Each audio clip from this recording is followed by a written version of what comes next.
Britain's southeast capital for creatives has a thriving gaming industry, and it's only been growing as the national trend sees Britain come out as best in Europe for games development.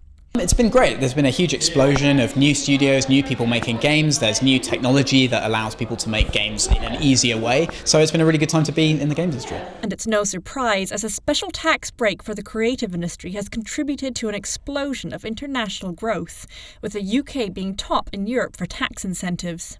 So we have had 2 successful claims, one last year and one the year before.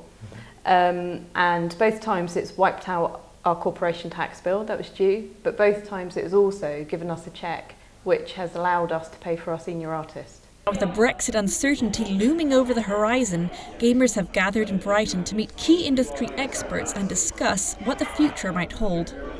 From a lawyer's point of view, quite worried. There's a lot of quite senior lawyers, especially in intellectual property law, who are concerned that if we leave the EU, if we leave the harmonised intellectual property arena, our law will become increasingly irrelevant and disregarded by the rest of the world. And that matters to individual businesses because? In the digital sector, because intellectual property is the key thing that protects their product.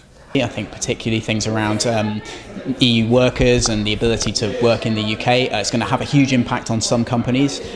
We don't know what's going to happen, certainly with the economy and everything long term, the tax situation as well. It's all in flux, so it's just going to be a big challenge trying to figure it all out. It's nice to pick the brains of people who know more than you, or who may be in a position that you want to be in and are open to giving advice. And so things like Brexit that maybe put a little spanner in the works, and that is unwelcome, I suppose. But you try and be positive, and I'm sure we'll kind of figure out a way through it and somehow benefit from it. Despite the challenges ahead, gamers remain optimistic that they'll manoeuvre through the uncertainty and continue to be one step ahead of the industry's game.